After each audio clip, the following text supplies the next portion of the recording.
Hey guys, Steve here at SKS Props. Today we're making a functional pouch out of HD foam. Welcome to the shop. Have you ever had an authentic looking costume and you've wanted to have your phone or other personal items on you and you didn't know how to incorporate it into your build? Well, in today's video, I'm going to show you how I use some 2mm and 6mm HD foam, which you of course can find over at Blick Art Materials, to make a functional pouch for my phone. This even has a belt loop on the back of it. Now, this isn't something that I'm new to. In fact, the very first foam armor I ever built had a functional pouch for my phone at that time, and this was 7 years ago. So, I want to show you guys the steps that it takes to put this together and give you some ideas to make your own functional pouches for your costumes. We got a lot to do, so let's go ahead and get started. The first thing I'm going to do is take the item that I want to make the pouch for and trace around that on a piece of Bristol board. A couple of things to remember while you're making your paper template is that not only are you having to measure out your width and your height, but you're also having to take into consideration the depth of the object you're wanting to make the pouch for. This comes into play because the foam you're going to be using is going to be thicker than this paper, so make sure that you take that in consideration. After I've measured for the width and the height, and I've thought about the depth of the walls that I'm going to use, I then start to work on the flaps that will envelop the object in the pouch. Once I'm sure everything has been measured out, I then use a utility knife to cut out my paper template. This gives me the opportunity to fold in all the flaps and give me that 3D image so I can verify that this works. This is also where I'll start to think about the overall design that I want this pouch to have. For instance, right here I can measure just how far I want this top flap to come down.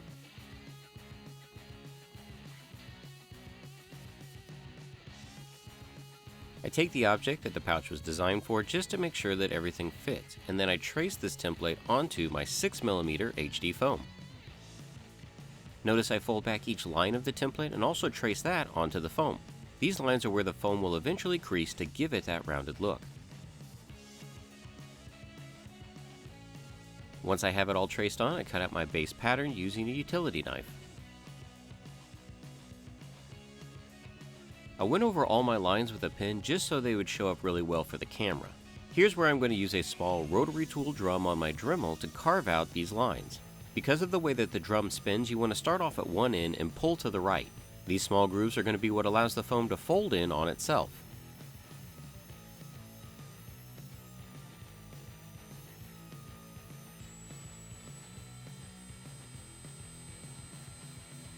After I'm done carving, I lightly hit it with a heat gun to make the foam a little more malleable.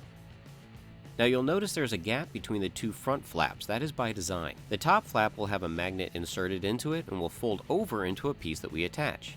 So before I do that, the side and bottom flaps are attached together using super glue, and I use the foam to check for fit. Then a strip of 6mm HD foam is cut for the front of the pouch. To keep the pouch closed, I'm going to be using some rare earth magnets. You can pick these up at just about any hardware store. A small Forstner bit is used to drill a hole through the top flap where the magnet will be inserted.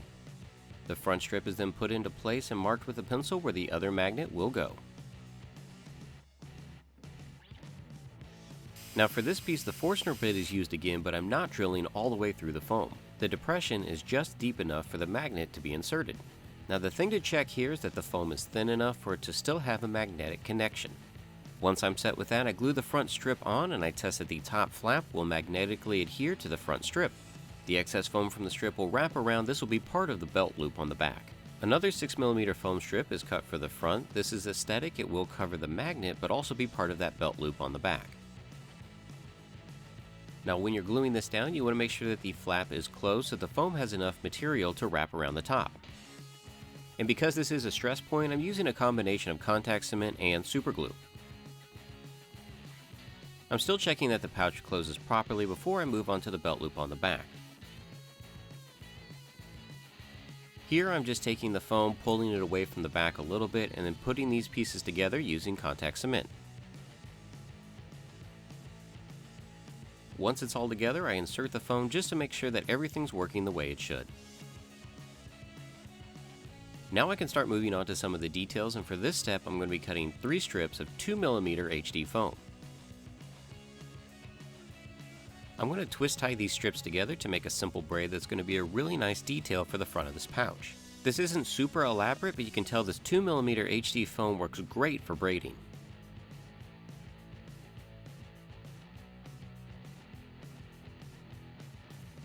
Once I have my braid complete, I glue the ends so it doesn't unravel, and then I start to attach it to the front of the pouch using super glue. The foam is still very flexible, so it easily wraps around the front and sides of the pouch.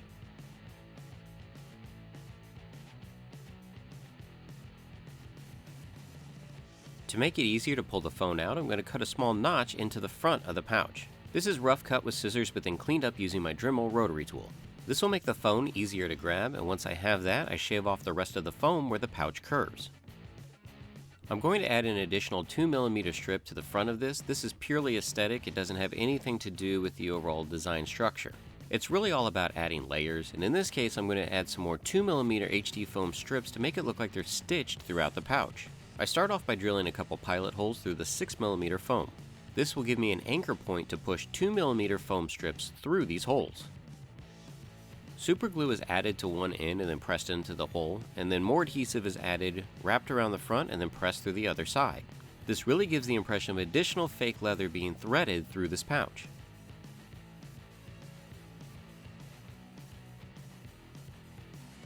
This is a really cool detail step, and you could add as many or as few of these as you want.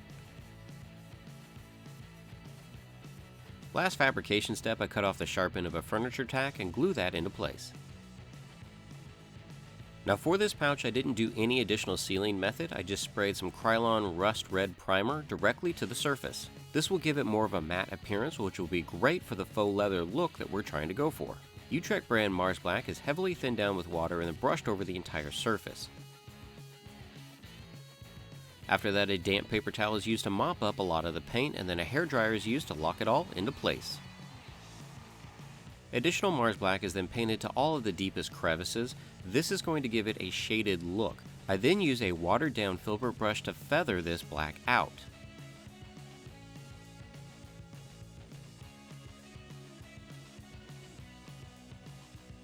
And with just a couple simple washes, our fake leather is already starting to look worn. To give this leather a warmer look, Utrecht brand Burnt Sienna is then painted onto most of the surface, making note not to paint it onto the shadowed areas that are already there. The Burnt Sienna is then mixed with some of the Mars Black to make our detailed strips a little bit darker. This will give the different parts of the pouch a very nice contrast. To make our stitches pop, raw sienna is dry brushed onto the surface, and then a wet paper towel is used to wipe off a lot of the excess.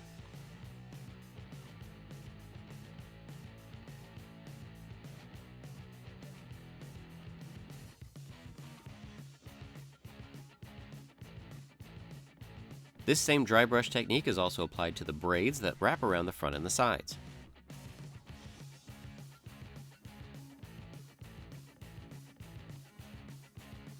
For our last step, Golden Brand Iridescent Bronze is painted onto the head of the furniture tack with a small filbert brush.